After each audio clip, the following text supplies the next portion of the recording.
सिख अलगाववादी नेता हरदीप सिंह निज्जर की हत्या मामले में भारत और कनाडा के संबंध बद से बदतर होते जा रहे हैं। सोमवार को भारत ने कहा था कि उसने कनाडा से भारतीय उच्चायुक्त संजय वर्मा समेत अन्य राजनयिकों को वापस बुला लिया है। इसके साथ ही भारत ने कनाडा के 6 राजनयिकों को देश से निष्कासित कर दिया था।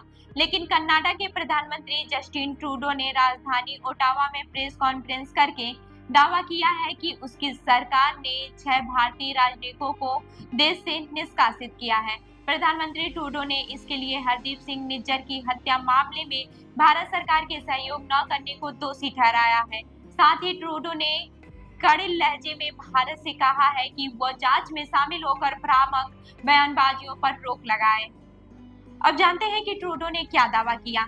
कनाडाई प्रधानमंत्री का कहना है कि नई दिल्ली ने भारत सरकार के एजेंटों के हिंसा से जुड़ी गतिविधियों में कथित तौर पर शामिल होने की आपराधिक जांच में सहयोग करने से इनकार कर दिया था। उन्होंने कहा कि भारत सरकार यह सोच समझकर बुनियादी गलती की कि वो कनाडा की जमीन पर कनाडाई लोगों के खिलाफ आपराधिक गतिविधियों का समर्थन करने में शामिल हो सकता है। जस्टिन ट्रूडो ने ये प्रेस कॉन्फ्रेंस कनाडाई police royal Canadian mountain police यानी कि RCMP के प्रमुख के दावों के बाद की है।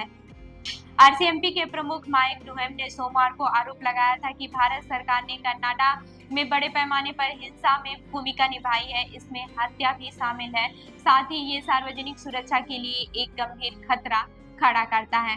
कनाडाई सिख अलगाववादी नेता हरदीप सिंह निज्जर की हत्या मामले में बीते साल कनाडा के प्रधानमंत्री जस्टिन ट्रूडो ने आरोप लगाया था कि इस हत्या में भारतीय एजेंटों के शामिल होने के सबूत हैं। इन आरोपों को भारत ने खारिज किया था। इसके बाद से दोनों देशों के संबंध खराब होते चले गए, लेकिन कल कनाडा ने बड़े पैमाने पर आपराधिक अभियान को आरोप लगाया था।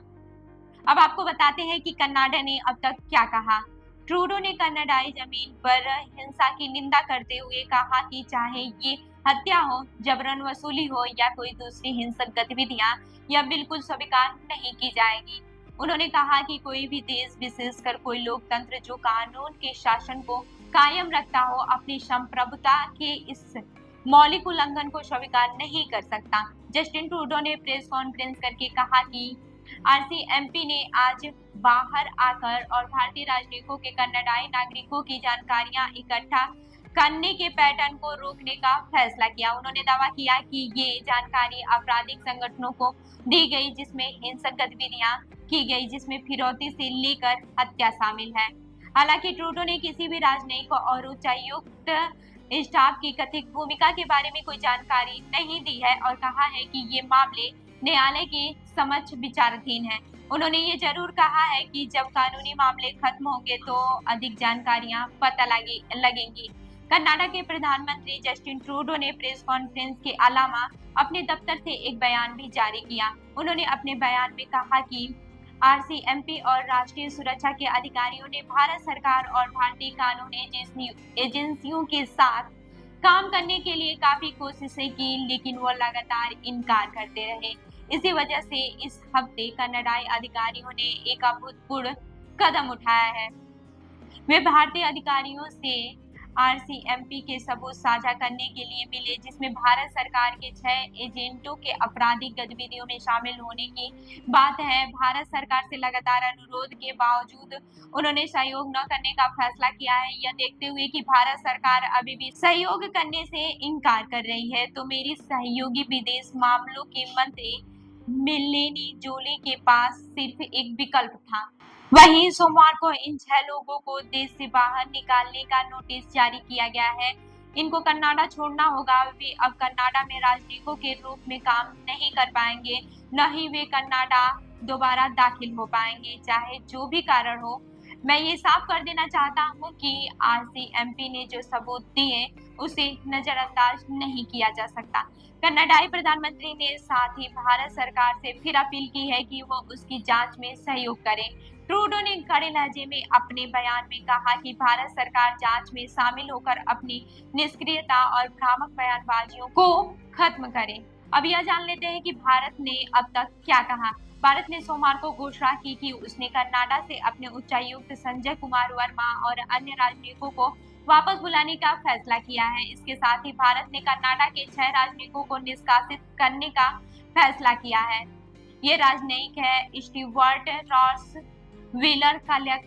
वहीं भारतीय विदेश मंत्रालय ने इन्हें 19 अक्टूबर को रात में 11:59 से पहले भारत छोड़ने के लिए कहा है। भारत ने कनाडा के इस रुख पर विरोध जताते हुए दिल्ली स्थित उसके मिशन के सीनियर डिप्लोमेट को सम्मन किया है। विदेश मंत्रालय ने कहा है कि कनाडा में भारतीय उच्चायुक्त और अन्य राजनयिकों पर बेबुनियादी निशान अस्वीकार्य है। सोमवार की शाम भारतीय विदेश मंत्रालय ने कहा, ट्रूडो सरकार के रवैये के कारण भारतीय राजनयिकों की सुरक्षा खतरे में है। हमें वर्तमान सरकार में कोई भी भरोसा नहीं है। इसी को देखते हुए भारत सरकार ने कनाडा से अपने उच्चायुक्त समेत अन्य राजनयिकों को वापस बुलाने का फैसला किया है। हमने कनाडा को बता दिया है कि ट्रूडो सरकार जिस तरह से भारत के खिलाफ अलगाववाद और अतिवाद का समर्थन कर रही है, उसके खिलाफ भारत के पास जवाब देने का अधिकार है। निज्जर की हत्या मामले में भारतीय उच्चायुक्त के नाम लेने पर भारत के विदेश मंत्रालय ने कड़ा ऐतराज जताया है। भारत ने कहा कि यह मुद्दा अब राजनीति से जुड़ गया है, क्योंकि कनाडा के प्रधानमंत्री जस्टिन ट्रूडो कई चुनौतियों से जूझ रहे हैं। भारतीय विदेश मंत्रालय ने अपने बयान में कहा कि हमें रविवार को कनाडा से एक डिप्लोमेटिक कम्युनिकेशन मिला था। इसमें बताया गया था कि कनाडा में चल रहे एक जांच में भारत के उच्चायुक्त और अन्य राजनयिकों को जुड़ाव सामने आया है। भारत सरकार इन बेतुके आरोपों को सिरे से नकारती है। कनाडा की ट्रूडो सरकार वोट बैंक साधने के लिए ऐसा कर रही है। आपको बता दें कि भारतीय विदेश मंत्रालय ने सोमवार को 6 कनाडाई राजनयिकों को निष्कासित करने के बाद कहा था कि वो और कदम उठाएगा। मंत्रालय ने ये साफ नहीं किया था कि ये किस तरह के कदम होंगे। विदेश मामलों के जानकार आनंद सहाय के अनुसार भारतीय अधिकारियों को लगता है कि अक्टूबर 2025 में कनाडा में होने वाले आम चुनाव में जस्टिन ट्रूडो हार जाएंगे और तब एक नई शुरुआत करने का अवसर मिलेगा। लेखक और विदेश मामलों के विश्लेषक ब्रह्मा चिल्लानी का मानना है कि मौजूदा वक्त में दोनों देशों के बीच संबंध अपने न्यूनतम स्तर पर है। एक्स पर चिल्लानी ने लिखा है कि लगता है कि कनाडा ने अपने अतीत से कुछ नहीं सीखा है। वे 1985 में एयर इंडिया धमाके की ओर से इशारा कर रहे थे, जिसमें 331 लोगों की जान गई थी। कनाडा की कार्लटन यूनिवर्सिटी में पढ़ाने वाली स्टेफनी कार्विन ने अल जजीरा को बताया कि कनाडा के ताजा आरोप काफी गंभीर हैं और उसके कारण दोनों के बीच संबंध और खराब हो सकते हैं। उनके मुताबिक इसकी वजह से कनाडा भी मुश्किल स्थिति में पड़ सकता है। World Sikh Organization of Canada ने सोमवार को सरकार की घोषणा का स्वागत किया है। संस्था ने कहा है कि दुनिया को कनाडा में भारत के हस्तक्षेप के बारे में भले ही आज पता चला हो, लेकिन उसके लिए ये पिछले 4 दशकों का अनुभव रहा है। तो इस खबर पर क्या है आपका कहना, हमें जरूर बताएं। मैं हूं रूबी आपके साथ और आप देख रहे हैं जनदर्पण न्यूज। धन्यवाद।